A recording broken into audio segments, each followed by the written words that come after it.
My name's Matthew, aka EZBOT. Today I'm going to go a little bit out of my comfort zone. Working in odd time signatures is, I think, very helpful at making music sound much more interesting, but it makes programming the music a little bit more difficult. This is the experiment. Right now we're just going to use song mode to play through the patterns that we make on the Digitone.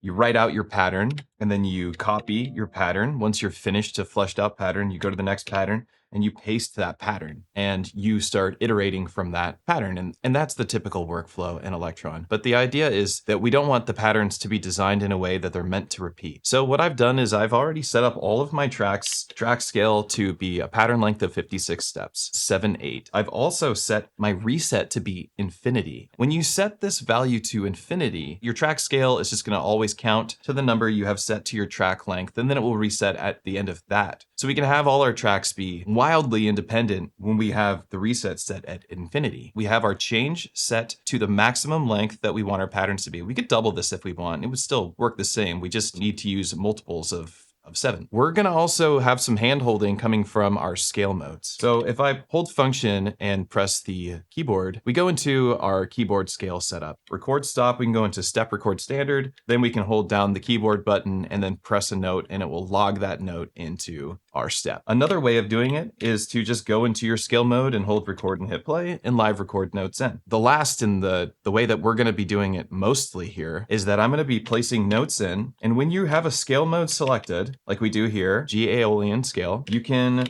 put a note in and then you can push down on your trig and it will only let you select notes from the scale that you've chosen in your keyboard. And so what we're gonna kind of do is make something a little bit more melodic, electro inspired. So some of our patterns are gonna be in 7. If we wanna have actually polymetric patterns, we can program some of these patterns to be outside of our 7/8 scaling. Like we could do 4/4 if we wanted, and that will actually sound stranger than 4/4 usually sounds because everything else might be moving in 7/8. That's polymetric. And I've also picked out some sounds that I thought sounded decent. And of course, they're all gonna be modified in some way. These are presets. Maybe actually we could start with this piano, and maybe we could even make 2 of these piano tracks. So we'll go to this track. We don't need it to be set at 56 steps. Let's just move it down to 7. We'll have this one set at, 14 to keep it at the 7/8 scaling. Let's program some notes.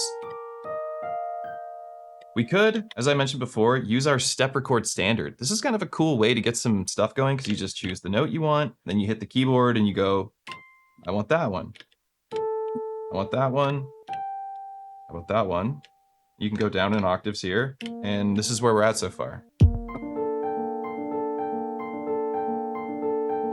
And I actually really like it. Let's go to this track, which has the same grand piano type sound, and we'll do something similar. This sounds really good already. All right, now I'm gonna add like a kick snare pattern. So for our snare, what we're gonna do is go down to 14. Let's do our second kick, and we'll just like low pass it and kind of make it bounce. Let's go over to the snare and see what we can get here.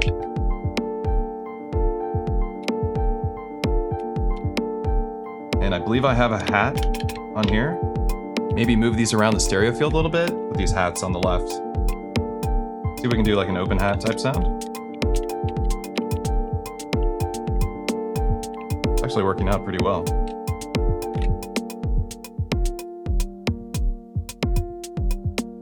And once you have like when you put some like polymetric stuff in there, you can go into your trig mode and just start applying probability to tracks.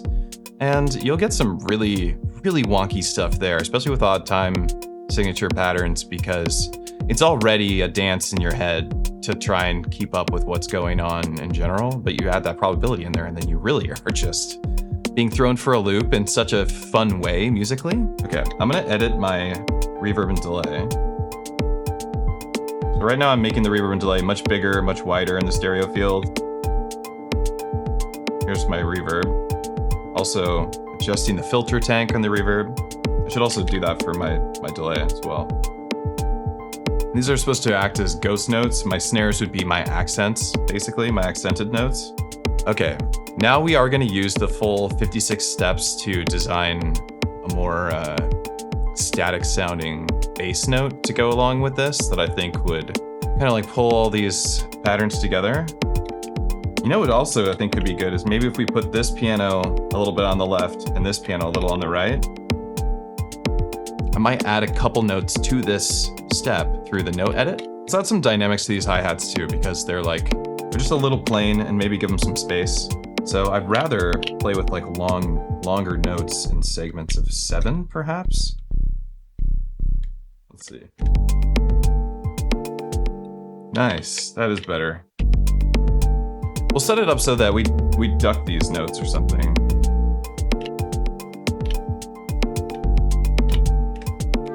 Maybe we have like a swelling pad in the background. Okay.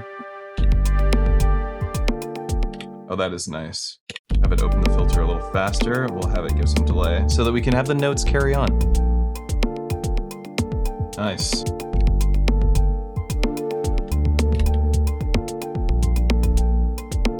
What do we want to do here? Maybe 14. I want to flesh this pattern out a little bit more, but we're trying to figure out if this workflow is feasible. Our goal is to make music, but our goal isn't just to make music, it's also to explore and find out, does this workflow work for me? And can I use this more in the future? But there's something we can also play with. The Digitone has modulation, right? So we can hold pattern transpose.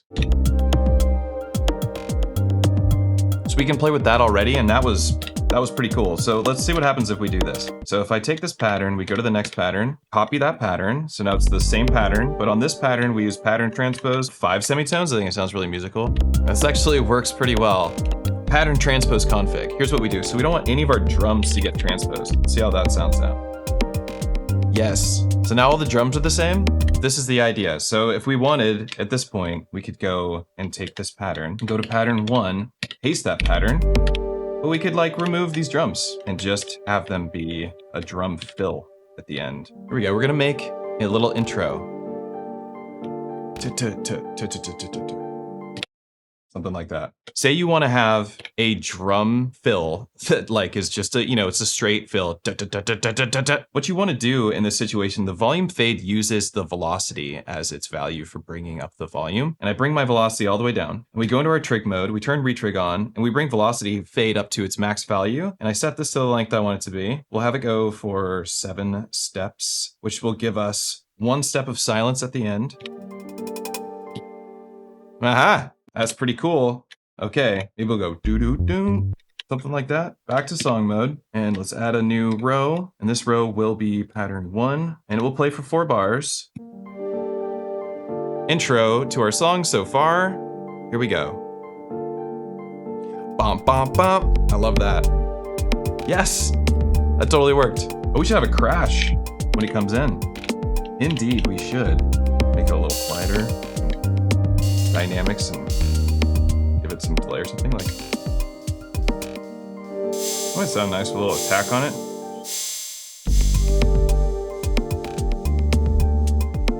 Maybe we do like a retrig here. Velocity fade it up. Take that velocity, bring it down first. Cool if an LFO modulated that over time.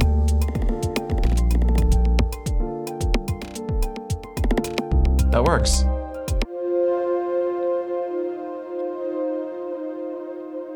Cool.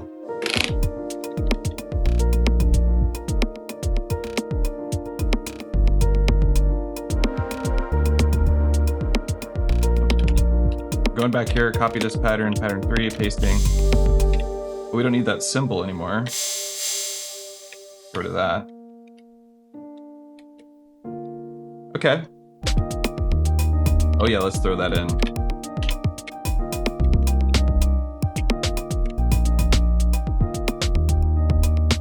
Yes.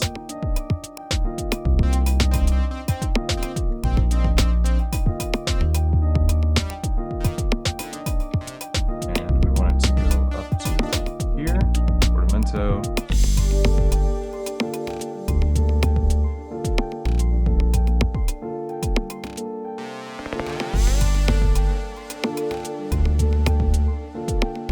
Cool. I don't like this chord sound. Yeah. I definitely like that better. Oh my goodness. Maybe we'll throw some rolls on these hats or something.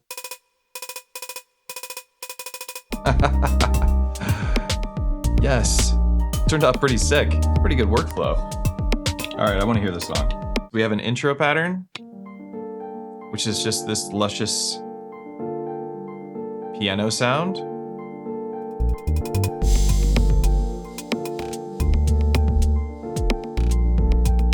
Song mode's really great for making songs, you know, as opposed to patterns for performance. I'm not gonna lie, this is really cool. Using odd time, then using the scale, then using the song mode to put this stuff together is a really cool workflow. Like, this is coming together for me in a way that is very inspiring and makes me want to play with more algorithmic stuff. I think that's a cool workflow. I work really well in the linear workflow. That's like what makes sense to me, because that's what I grew up doing, naturally writing, playing guitar, singing, or songwriter stuff, is you're writing to the end of the song, as opposed to a lot of electronic music, especially in this pattern-based loop scenario. You end up in these loops that go forever. If you're ever interested in getting Elektron private lessons or anything like that, you can visit EZBOT.live and book sessions with me, but you can also visit my Patreon, that's patreon.com/EZBOT, and sign up for 2 different private lesson tiers, one for 1 hour a month and one for 2 hours a month. So if you're interested in that, you should check it out. Also, if you want to get performance templates like the ones that I make for the Octatrack, or just get some general help, you can visit Patreon or coffee.com and get these templates.